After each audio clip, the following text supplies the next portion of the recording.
শান্তিপূর্ণ স্থান, যেখানে মানুষ মেঘের উপরে বসবাস করে। 5100 মিটারের এই চরম উচ্চতায় বাতাসের ঘনত্ব খুবই হালকা এবং এখানকার স্থানীয়রা স্বাভাবিকের চেয়েও 50% কম অক্সিজেন নিয়ে বসবাস করছে। তাদের দেহ আমাদের চেয়েও 2 গুণ বেশি রক্তকণিকা তৈরি করার জন্য বিবর্তিত হয়েছে। এই অনুর্বর জমিতে বায়ুর চাপ কম থাকায় একটি গাছও এখানে বাঁচতে পারে না। পেরুভিয়ান আন্দিজের এই শহরটি ইউরোপের সর্বোচ্চ শৃঙ্গ মন্ট ব্ল্যাঙ্কের থেকেও প্রায় 3000 মিটারের চেয়েও বেশি উঁচুতে অবস্থিত। এছাড়াও এটি এমন একটি জায়গা যেখানে অপরাধ এবং বিপদ সবসময় নিকটেই থাকে। মানুষ শুধুমাত্র একটি কারণেই এই কঠিন পরিবেশে থাকে, তা হচ্ছে স্বর্ণ। এখানে বসবাস করা 50,000 মানুষ সবাই শুধু সম্পদের স্বপ্ন দেখছে। পৃথিবীর এই সর্বোচ্চ উচ্চতায় বসবাসকারী মানুষের জীবন কেমন তা আমরা দেখতে এসেছি। থামুন, থামুন, এখানেই থামুন। হ্যাঁ হ্যাঁ, নামিয়ে দিন। আমাকে একটি ট্যাঙ্ক দিন, অক্সিজেন ট্যাঙ্ক দিন। কষ্ট হচ্ছে। সমুদ্রপৃষ্ঠে অভ্যস্ত কোনো মানুষের জন্য একদিনে 2000 মিটার উপরে আরোহণ অসুস্থতার কারণ হতে পারে, যেখানে আমরা ইতিমধ্যে ওই উচ্চতার দ্বিগুণ আরোহণ করেছি। Very deep. মাথা ব্যথা, আবছা দেখা, এছাড়াও কাশি এবং শ্বাসকষ্টের কারণও হতে পারে। দ্রুত উচ্চতায় উঠলে আপনার ফুসফুসে তরল পানিও জমতে পারে। এমত অবস্থায় তাৎক্ষণিক সাহায্য চাওয়া অত্যন্ত গুরুত্বপূর্ণ। অধিক উচ্চতায় উচ্চমাত্রার শ্বাস প্রশ্বাসের ফলে দ্বিগুণ পানি খরচ হয়, তাই এই অবস্থায় নিজেকে হাইড্রেট রাখা খুবই গুরুত্বপূর্ণ। Look at the elevation here, friends. আপনারা নিশ্চয়ই দেখতে পাচ্ছেন এখানের উচ্চতা কত। এই পর্বতটি মেঘের সমান উঁচু। এখন আমরা মেঘের উপর দিয়ে চলে যাব। আমাদের নিয়ে চিন্তা করবেন না, আমরা ঠিক আছি। উচ্চতা বৃদ্ধি পাওয়ার সাথে সাথেই আমরা এটা দিয়ে শ্বাস নেব। এখানে থাকা মানুষের কিছুই হয় না, তারা এই পরিস্থিতিতে নিজেকে মানিয়ে নিয়েছে। বায়ুমণ্ডলের ঘনত্ব পাতলা হয়ে যায় এবং এখানে শ্বাস নেওয়া কঠিন হয়ে যায়, তবে আশা করি আমরা এতে অভ্যস্ত হয়ে যাব। আমরা এখন যেখানে যাচ্ছি সেটি হলো একটি খনির শহর। স্বর্ণ প্রক্রিয়াকরণের ব্যবহৃত সায়ানাইড এবং পারদের মতো মারাত্মক রাসায়নিকগুলো এখানকার মাটি এবং কৃষির জমিকে দূষিত করছে। যাত্রার পূর্বেই আমরা প্রচুর খাবার এবং বিশুদ্ধ পানি সঙ্গে নিয়েছিলাম। We're born here. We are adapted to this elevation. রক্তের স্বাভাবিক অক্সিজেনের মাত্রা 95 থেকে 100 হওয়া উচিত, আর এটা 80 এর কম হলে শরীরের গুরুত্বপূর্ণ অঙ্গগুলোর ক্ষতি হতে পারে। আমি অক্সিজেন গ্রহণের মাধ্যমে বর্তমানে থাকা 72%কে স্বাভাবিক করার চেষ্টা করছি, কিন্তু এটা অস্থায়ী সমাধান, কারণ প্রতি মিনিটেই আমরা উপরের দিকে যাচ্ছি। এই শহরটি মূলত মাইলের পর মাইল বজ্র দ্বারা বেষ্টিত। মনে হচ্ছে জায়গাটি তৈরি হয়েছে ময়লা এবং আবর্জনা ফেলার জন্য। এখানে পৌঁছানোর সঙ্গে সঙ্গে প্রচুর গন্ধ আমার নাকে লাগতে শুরু করলো। আমরা এখন লারিনকোনারায় এবং গাইড আমাদের জন্য অক্সিজেন ট্যাঙ্ক সেট আপ করলো। এই হোটেলটির নাম কি? Cielo means sky. Use the oxygen tank for 5 minutes first, and after a little break, and another 5 minutes. You need time. Rest a little bit to adapt your body to this elevation. গাড়ি থেকে নামার পর আমার চোখে ঝাপসা দেখেছিলাম। আমার মনে হচ্ছিল পড়ে যাব। Very normal. অপরাধ, বিশেষ করে ছুরিকাঘাত এবং চুরি এখানে খুবই সাধারণ একটি ব্যাপার। মানুষ তাদের নগদ অর্থ এবং স্বর্ণ সাথেই রাখে, কারণ এখানে কোনো ব্যাংক ব্যবস্থা নেই। সুরক্ষার কথা ভেবে আমরা দুজন পুলিশ অফিসারকে আমাদের সঙ্গে রাখলাম। আমরা যেখানে যাই তারা সবসময় আমাদেরকে অনুসরণ করবে।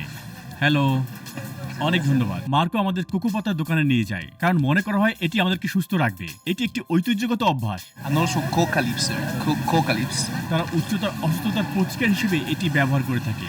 তারা মুখের এক পাশে 3 থেকে 4টি পাতা চিবিয়ে খায়। এই পাতা বেশিরভাগ দেশে অবৈধ। এগুলো এক ধরনের ঘুম ঘুম ভাব তৈরি করে, যা ব্যবহারকারীকে শিথিল হতে সহায়তা করে। It's good for almost everything. একজন পুলিশ কর্মকর্তাটি বহন করলে ভালো হবে। আমরা একটি ব্যস্ত এবং ক্লান্তিকর দিন শেষ করলাম, তাই আগামীকাল শহরটি ঘুরে দেখব। সূর্য উঠলে আমরা লারিনকোনাডার কেন্দ্রে আসি। পুলিশ কর্মকর্তারা আমাদের সাথেই আছেন। আশেপাশে এলাকা, ক্যাফে এবং বাজার লোকজনে পরিপূর্ণ।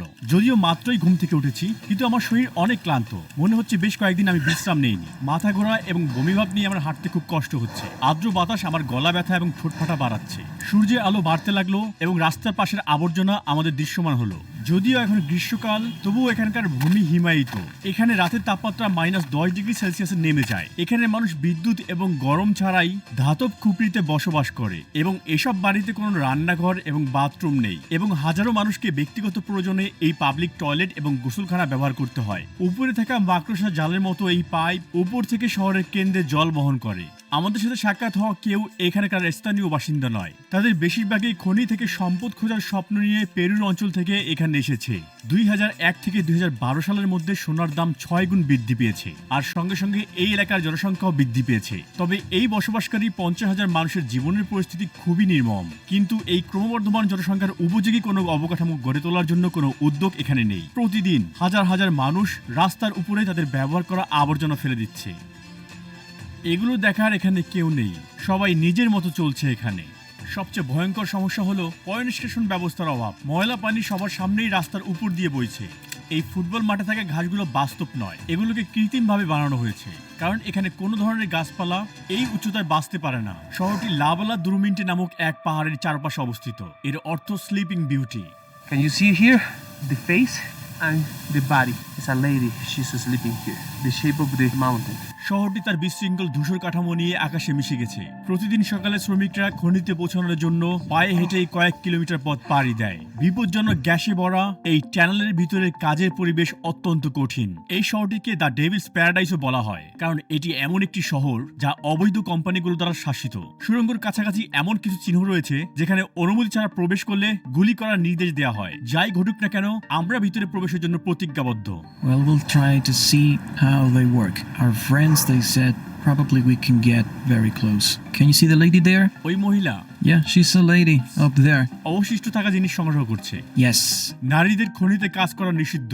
স্থানীয়রা বিশ্বাস করে এতে স্লিপিং বিউটি ঈর্ষান্বিত হয় এবং ভূমিকম্পের মতো বিপর্যয় আসতে পারে যদি কোনো মহিলা তার স্বর্ণ স্পর্শ করে। খনি থেকে ফেলে দেয়া বজ্র পাথরের সোনার সন্ধান করে তার জীবিকা নির্বাহ করে। আর এই ধরনের কাজ করা শিশুদের গালে ফ্রস্ট বাইটের দাগ দেখে খুব সহজেই শনাক্ত করা যায়। ক্যামেরা সহ বিদেশি হওয়ার কারণে আমি সবার মনোযোগ আকর্ষণ করছিলাম। এই পয়েন্টের পরে ক্যাপচার করার জন্য আমার ফোন মার্ককে দিয়েছিলাম।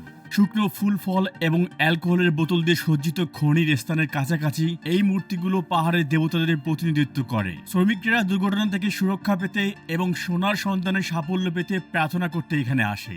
উন্নত দেশগুলোর তুলনায় এখানে বিস্ফোরণ, ছাদ ধসে পড়া এবং গ্যাস বিক্রিয়ার মতো ঘটনা প্রায় 25 গুণ বেশি ঘটে।